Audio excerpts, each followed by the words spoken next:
उसकी नजर एक लाल रंग के टेलीफोन बूथ पर पड़ती है जो लकड़ी का लग रहा था।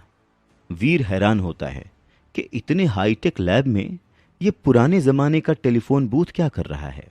वो अपनी जिज्ञासा को शांत करने के लिए खुराना से उस बूथ के बारे में पूछता है। सवाल सुनकर खुराना की मानो आंखें चमक जाती हैं और जैसे फिफ्थ क्लास का बच्चा पोम सुनाता है वैसे ही खुराना उस बूथ के बारे में वीर को बताने लग जाता है। वीर, ये तो सभी जानते हैं कि पूरे यूनिवर्स में पृथ्वी ऐसा प्लेनेट है जहां पर जीवन पाया जाता है। हालांकि पिछले कुछ सालों में साइंटिस्ट को पृथ्वी जैसे ही कुछ ऐसे प्लैनेट्स का पता चला है जहां पर साइंस ऑफ लाइफ पाए गए हैं। हमारे जैसे ही लोग, हमारे जैसे ही जानवर और हमारे जैसे ही पेड़ पौधे, लेकिन देखने में हमसे काफी अलग। आम भाषा में ऐसे लोगों को हम एलियंस यानी कि दूसरी दुनिया के लोग कहते हैं। डॉक्टर खुराना वीर को समझाते हुए कहते हैं और वीर उनकी बात को समझने की कोशिश करता है। एलियंस? जैसे पीके मूवी में आमिर खान था? पर अंकल, ऐसे लोग तो बस फिल्मों और किस्से कहानियों में ही होते हैं ना। मेरा मतलब है कि असल जिंदगी में मैंने तो आज तक कोई भी एलियन नहीं देखा। हाँ, बचपन में मेरा सपना था कि मेन इन ब्लैक मूवी की तरह मेरा भी किसी एलियन से आमना सामना हो जाए, पर फिर मैं बड़ा हो गया और इस सपने को मजाक में लेने लग गया, क्योंकि मैं समझ गया था कि यह सब सिर्फ किस्से कहानियों में होता है। डॉक्टर खुराना की बात सुनकर वीर काफी कंफ्यूज था। डॉक्टर खुराना ने मुस्कुराते हुए वीर से कहा, हमारी फिल्में और कहानियां कहीं ना कहीं हमारी असल जिंदगी से ही तो जुड़ी होती हैं वीर, और अब तो साइंस ने भी इस बात को मान लिया है कि एलियंस होते हैं। खैर, अब यह बात तुमसे कैसे जुड़ी हुई है मैं उस बारे में तुम्हें बताता हूं। और फिर वीर ध्यान से उनकी बातें सुनने लगता है। पिछले कुछ सालों से हमारी एजेंसी टाइटन ग्रह में एक सीक्रेट मिशन चला रही है, जहां हर साल हम कुछ लोगों को टाइटन ग्रह पर भेजते हैं। दरअसल उस ग्रह पर डेवलपमेंट अभी भी अपनी पहली स्टेज पर है, इसीलिए वहां के लोग अभी पूरी तरह से विकसित नहीं हो पाए हैं। वहां कई लोग ऐसे हैं जो कि ना तो पूरी तरह से इंसान हैं और ना ही पूरी तरह से जानवर। मतलब उनके शरीर के कुछ हिस्से तो इंसानों जैसे हैं, लेकिन उनकी हरकतें और दिमाग जानवरों जैसा है। साथ ही साथ वहां कुछ जानवर ऐसे भी हैं जो विकसित होकर बहुत खतरनाक होते जा रहे हैं।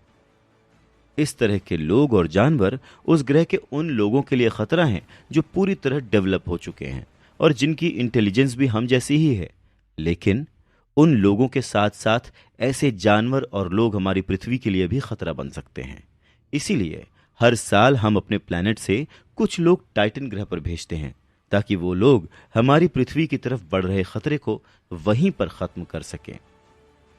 ये टेलीफोन बूथ उसी टाइटन ग्रह पर जाने का पोर्टल है। वीर कंफ्यूज्ड है और सवाल पूछता है, अंकल, जब उस ग्रह पर इतना खतरा है तब लोग वहां जाते ही क्यों हैं? हाँ? खुराना मुस्कुराता है और कहता है, पैसे कमाने और ताकत पाने के लिए। वीर प्लेजेंटली सरप्राइज हो जाता है और पूछता है कि लोग कितने पैसे कमा सकते हैं वहां पर? अनलिमिटेड, समझ रहे हो? अनलिमिटेड। खुराना इस तरह से खुश होकर बोलता है जिससे वीर को यकीन हो जाए कि उसकी पैसों की समस्या भी टाइटन ग्रह पर जाकर खत्म हो सकती है। वीर सोचने लगता है। वीर को देखकर खुराना को भी एहसास होता है कि वीर टाइटन के बारे में सोच रहा है। खुराना तुरंत ही वीर के सपनों पर पानी फेरते हुए कहता है, नहीं नहीं, पर तुम वहां नहीं जा सकते, इसलिए सोचो भी मत। वीर हैरान हो जाता है, अरे भाई, तुम मेरे जिगरी दोस्त के इकलौते बेटे हो, यानी मेरे भी बेटे जैसे ही हुए। मैं तुम्हारी जान खतरे में नहीं डाल सकता। तुम घर जाओ और कोई और रास्ता ढूंढो पैसे जुटाने का। ये कहते हुए खुराना वीर को उसकी लैब से बाहर जाने को कह देते हैं। हालांकि वीर घर की ओर निकल जाता है, पर खुराना की बात उसके दिमाग में किसी साइंस फिक्शन फिल्म की तरह घूम रही थी। पर साथ में अफसोस भी है कि वो परिवार के लिए पैसे नहीं जुटा पाया। वीर जैसे ही घर पहुंचता है तो देखता है कि उसके लफंटर दोस्तों की टोली बाहर ही उसका इंतजार कर रही है। वीर समझ जाता है कि वो लोग कल वाली बात पर उससे सवाल पूछेंगे और वो एम्बैरेस होगा।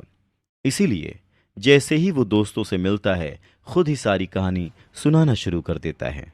कि कैसे उसके फादर ने उसके डूबते हुए फैमिली बिजनेस को संभाला और उसकी बुआ और चाचा की शादियां करवाईं, उन्हें घर दिलवाया, उनकी वजह से स्टार ग्रुप से पंगा भी लिया, जिसकी वजह से उनकी जान चली गई। पर उनके जाने के बाद उसकी बुआ और चाचा उन्हें दादाजी के घर से निकालना चाहते हैं। वीर की कहानी सुनकर सभी दोस्त उसे सिंपैथी दिखाते हैं।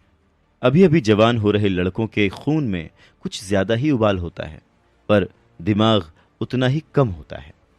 ऐसे ही दिमाग से वीर के दोस्त उसे सलाह देते हैं कि वीर को बुआ के घर से जाके इस घर के प्रॉपर्टी के पेपर्स चुरा लेने चाहिए। उसके बाद बुआ हो या चाचा, कोई भी उन पर घर खाली करने के लिए लीगल एक्शन नहीं ले पाएगा और उसे 3 करोड़ रुपए भी नहीं देने पड़ेंगे। वीर भी तो उसी उम्र का है, उसे भी आइडिया जम जाता है।